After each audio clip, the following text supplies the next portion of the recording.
Welcome to our first, what we're going to call Lurking in the News segment. This is where we're going to do like short little episodes to briefly discuss some current events happening in true crime that are currently unfolding in the news.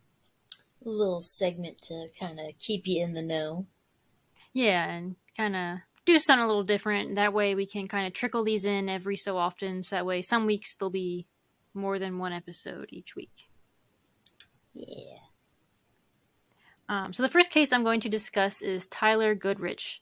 Tyler vanished from his Lincoln, Nebraska home on November 3rd, 2023, at the age of 35. He stormed out of his house after a heated argument with his husband and was never seen again. He shared his home with his husband, Marshall Vogel, and their two sons. At approximately 9:43 a.m. on Saturday, March 8th, so it's 2025, so very recent, the Lancaster County Sheriff's Office was dispatched on a report of a deceased individual in a wooded area off Highway 77 in West Pioneers, Nebraska. The area had previously been searched by public volunteers, so it is kind of like, how did they miss a whole body? Yeah. But the remains were only about 10 to 15 yards from the road and only 967 yards from his home. Wow. So he didn't make it very far. No, it's not even a football field. No. Officers believe his body had been there for over a year. Wow. Oh my goodness. Chief Deputy Houchin stated, "Preliminary results of our investigation have led us to believe this is not a homicide and there is no threat to the public.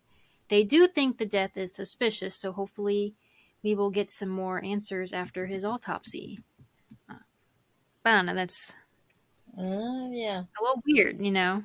Like Yeah. how 967 yards from his home. Home. I mean, it was November 3rd, so I mean, yeah, it's going to be cold out, but it's not deathly cold where he's going to succumb to the elements. No. Unless it was like a deathly cold random day. I don't know. Definitely a lot of information that will be coming out about that one, I guess, Yeah. as more comes out because I have so many questions. Yeah, me too. And the And more there was, we could be here for an hour, but the more I want to I sleep. know. There was surveillance footage that did show, it was very dark though, that did show him like running Okay. past his house. And he wasn't walking, he was running. Okay. So Hmm. I don't know. Yeah, there's a lot of weirdness that I'm Yeah. curious to see what else will come out from that case. Yes. But he was found. His family has his body now, and they Yeah. can give him a proper burial. A little bit of rest there. So Yeah. good. Next case is the Martin family. Crime Junkie actually covered this case recently. The Martins were a family of 5 from Oregon that disappeared right before Christmas in 1958. They told a neighbor they were driving to the Columbia River Gorge in search of Christmas greenery to decorate their home. They left their Multnomah County home around 1 p.m. on December 7th, 1958, in their 1954 Ford station wagon, but never returned home, so the neighbor reported them missing that same day. The family consisted of Kenneth, 54, and Barbara, 48. Those were the mom and dad. And then their 3 daughters, 14-year-old Barbara, known as Barbie, 13-year-old Virginia, known as Gina, and 11-year-old Susan, known as Sue. They also had an older son who was away in the Navy at the time. The Hood River County Sheriff thought the family may have accidentally driven into the Cascade Locks at the time of the disappearance based on tire tracks and a credit receipt showing they had bought gas. And Cascade Locks, I think, is the area above where the Columbia River is. Okay. So I would have to post a picture, but it's like a cliff area almost. And Okay. then far down is the Columbia River. The bodies of the 2 youngest, Susan and Virginia, were found floating down the Columbia River a few months after they disappeared, but none of the other bodies were ever recovered. A diver named Archer Mayo found what he believed to be the Martin family vehicle in the Columbia River. He spent the last 7 years diving into the Columbia River trying to find clues because this case really interested him. On Friday, March 7, 2025, part of the vehicle was pulled out of the water. They did not find any human remains inside. It was mostly filled with rocks and debris.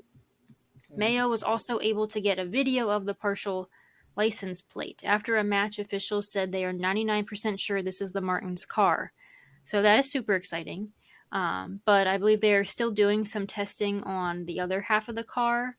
But because of how worn away it was, they weren't able. It like kind of like broke as they were pulling it out of the river. Yeah. So only part of the car was I recovered. mean, that's how long ago? Right, 66 years, I think it said. Wow, that's Yeah. crazy. Mm-hmm. That's that's sad. It is. And even when I listened to the Crime Junkie episode, my first thought was, I bet they're in water somewhere. Yeah. Mm. Because how else did the whole family go missing other than accidentally crashing into a body of water? Yeah, you know, including their vehicle and everything goes missing. Yeah. I think that's honestly the answer to a lot of missing persons cases is they're in water I somewhere. know. I feel like that is the answer to a lot as well. And unfortunately, until you get somebody who's in there who's going to put in the effort to, I don't know, even when they do put in the effort though, I mean, like sometimes Hmm. police and stuff get them in there, especially if the case leads you to water somehow. But, Right. I feel like it's nearly impossible to search every inch of water, Right. especially if it's moving water. Like, Hmm. Yeah. Yeah, you have to, I guess, try to narrow it down to where the last known location was. yeah. And the possibilities are endless, really. Hmm. Like, same as we were So, talking about the Heather Elvis case, wherever she could be. I'm at the hmm. ocean here. The Yeah. possibilities are endless. Yeah, literally. Yeah. So we kind of have a little resolve from that case, so that's exciting, but I'm sure there'll still be Yes. some more news coming out. Yeah. But wow, after 66 years, I'm glad that they Hmm. settled that. Yeah. Popping in again because I misspoke. Cascade Locks is an old historic town in Oregon, but it got its name from a set of locks that were built in 1896 to improve navigation past the Cascades Rapids of the Columbia River. The locks were subsequently submerged and now replaced by the Bonneville Lock and Dam. So that's all. Next case is Dane Paulsen. He is only 2 years old and went missing on March 1st, 2025, after playing in his front yard, which is about 100 feet from the Siletz River in Oregon. So, another Oregon case. The Lincoln County Sheriff's Office continues to investigate all leads. They are maintaining that there is no foul play in his disappearance. They're assuming he fell into the river. Yeah. Multiple agencies, including the FBI, have joined the search efforts. There's been canine units, drones, divers, thermal imaging equipment, but there's still no sign of him at the time of this recording on March 10th. Dane was last seen wearing a gray fuzzy hoodie with ears, black pants, and blue and white shoes. He is described by family members as friendly, fearless, and comfortable around both strangers and water. Mm. There was, I guess, some talk of a car being of interest to the investigation, but they have ruled out that vehicle as being involved. So I think at this point it's more of a recovery effort of getting him out of the river. Yeah. That's so It's sad. very sad. Yeah. Yeah. Poor thing. So that's the latest update on him. They're still searching. I'm popping on here with a quick update. Sadly, the day after we found this recording, Dane Paulsen's body was found on Tuesday, March 11th around 11 a.m. by diver Juan Heredia of Angels Recovery Dive Team. His body was found about 3 miles downstream from his home, bringing the 11-day search to a very sad end. The state medical examiner confirmed the cause of death was drowning. There were no signs of trauma or foul play. Sergeant Nick Vale said there haven't been any criminal charges filed in the case. So our hearts and thoughts go out to Dane's family and loved ones. This isn't the ending anybody wanted, but I'm glad they have some closure about what happened to him. Okay. Next is 20-year-old Sudiksha Konanki, who is a University of Pittsburgh student who just went missing on March 6, 2025, on her spring break trip in Punta Cana, Dominican Republic. She was there with 5 other friends. They went to a nightclub on Wednesday. It would have been last Wednesday. Right after they went to the nightclub, they headed to the beach around 4 a.m. on that Wednesday going into Thursday. The other girls traveling with her went back to their hotel around 5:55 a.m. and they were captured on security camera doing so, but a man stayed behind with Konanki on the beach. So not sure why all 5 friends would leave their other female friend alone with another man No, in an unknown country. never But do that's what happened. He told police he and Konanki went for a swim and got caught up by a big wave. He reports when he got out of the water, he vomited and then fell asleep on a beach bed. When he woke up, Konanki wasn't there. He is seen on surveillance headed back to his hotel room around 9:55 a.m. Authorities are saying he's not a suspect and they believe Konanki drowned. that. Her parents and 2 family friends have traveled from India, where she's originally from, to the Dominican Republic to assist. They believe that if she drowned, she would have shown up on shore by now. They are also suspicious that her friends had her phone and wallet because they say their daughter always had her phone with her. Yeah, Her why? father, yeah, I don't know. Her father said, quote, "In light of these circumstances, I respectfully request that the authorities take immediate steps to investigate not only the possibility of an accidental drowning, but also the possibility of a kidnapping or foul play." End quote. In addition to the University of Pittsburgh police, the Loudoun County Sheriff's Office, which is in Virginia, where she is originally from, she's moved from India to Loudoun, Virginia, and then goes to the University of Pittsburgh. They're involved, and they're also working with the U.S. Department of State, FBI, DEA, and Homeland Security to help find her. Wow. Well, I mean, that just happened, so they were very quick on getting on top of that. They were, yes. Good. Yeah, because it was only 4 days. We're filming this on March 10th right now, so this is only 4 days ago she went missing. Yeah. So that's good. But that's very scary. It is, yeah. But yeah, And they were on a resort. that's there. But there's a few pieces of that story already that's making me like, ah. I mean, Mm-hmm. yeah, I wouldn't. Well, I mean, me and you would never even get to a point where I'm left alone with a man on a beach. But I, Right. I would never give you my phone Right. too. And why did they take her? Unless she was too drunk to handle it, so they took it for her. I don't know. Uh, then I'm too drunk to be out here wilding. Okay, get me I back to know. the hotel I know. I know. Yeah. So yeah, there are little pieces that are what's up with that? Yeah. But Well, very sad if she did drown. I hope they're able to find her. I mean, I hope they're able yeah. to find I her hope they're able to. regardless. Yeah. Either way, but hopefully they find her alive. Yeah. That's very sad. She's only 20 years old. Wow. Yeah. Hmm. Last case I have is a little bit of a disturbing one. 9 students went missing on February 27th while vacationing in Mexico to celebrate their graduation. There were 4 women and 5 men, ages of 19 to 30. On Sunday, March 2nd, 2025, their bodies were found dismembered along a highway in San Jose, I'm going to butcher this, Michoacán, inside and around an abandoned dark gray Volkswagen sedan. 8 pairs of hands were found nearby in a bag, and 2 more were found in the trunk. 4 bodies were in the trunk. The other 5 were laying at the side of this gray sedan covered by a blood-stained tarp. The circumstances around the case remain a mystery, but bullet holes and visible signs of torture were found on the bodies. Hmm. In an update on Thursday, March 6th, the Oaxaca Prosecutor General's office wrote on Facebook that it is investigating the potential involvement of local police in this missing persons case, which is highly scary. Yeah. That's. So police officers are just out there dismembering college students? Oh my god. Like that? you describing that scene, yeah, disturbing. Trigger warning on this one.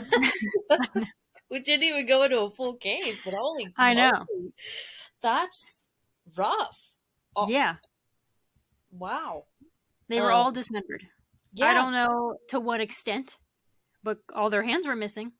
They were all cut off. it sounds like a horror scene. Like, Hmm. Yeah, can you imagine the literally, person that came upon that? no. And so I'm thinking, like, it had to have been a gang or something. There's no way one singular or even two people Oh did no. that. Yeah, that's like, is the cartel involved in this? Yeah, But like, why are they targeting college it was students? probably random. It's Unless probably, it I was really drug think, related? no, I think things like that, especially when things like that happen, it is wrong place, wrong time. You just happen It to could be, be. yeah, they would just happen to be passing through. And whoever stopped them was like, oh, money or whatever opportunity they figured they could get at the time. I guess, yeah. But I And don't in know why you would take Mexico, it that far. I don't know, there's Dismember areas, it. yeah. Yeah, there's Goodness. areas of Mexico that are very scary. So I don't know what this Oaxaca area is like.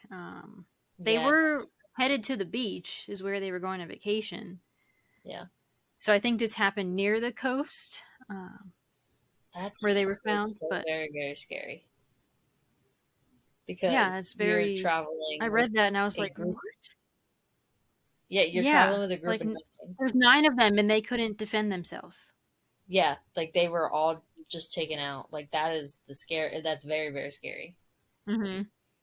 So it's like, how did they all get grouped together to where this could happen? I mean, Like, how did. that's why I say like a gang. I really feel like I watched one time. You ever seen the show I Survived? I've seen episodes. There was this one guy in there who he was motorbiking from the United States all the way down through Central America, and he got to like this really remote area, and these people just came out of the forest as he came around a Oh my corner, god.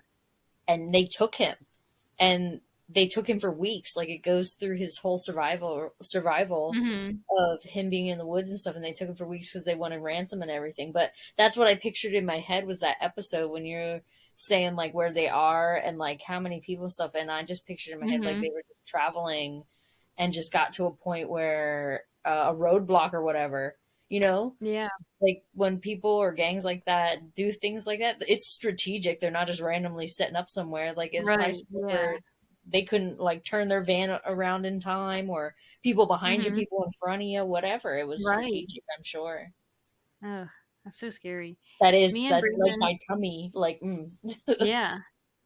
Me and Brandon were watching this YouTube video. Because this happens to truck drivers sometimes in other countries where people will set up some sort of roadblock or put something in the road to get them to stop, and then because they want them to be the truck driver to smuggle them in somewhere, yeah, and they'll try to like take over.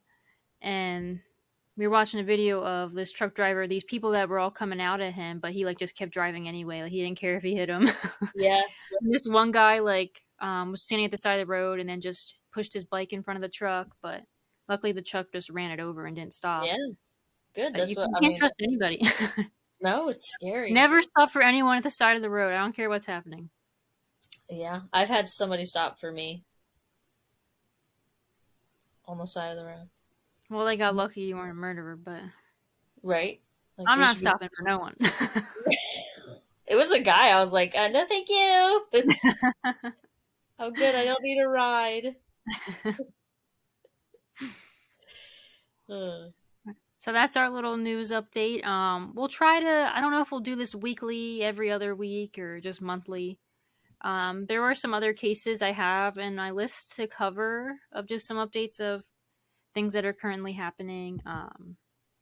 But yeah, give us some feedback to know if do you like this, do you not, how often would you want to see it, and would you prefer it be longer? Like we just did 5 cases on this one, or is 5 enough? and also, if you see anything in the news that you think is worthy to be covered and we're not like being particular. We're of course unable to cover every single news thing that's going to Right. drop. Yeah. You know, every week we're kind of just covering some things that were interesting and we did a little research on and keep people up to date with it. Yeah. So And if you honestly, have a lot of these I found on Facebook, so it's not like I'm getting news updates from every state in the country. yeah, So if anything you have happening on your neck of the woods that you want us to share, let us know. make like a shadow and follow us on Instagram at Lurking in the Shadows podcast. send us the Gmail at Lurking in the Shadows podcast at gmail.com. check us out on TikTok. At Lurking in the Shadows pod. And keep lurking around for our next episode. Bye. Bye.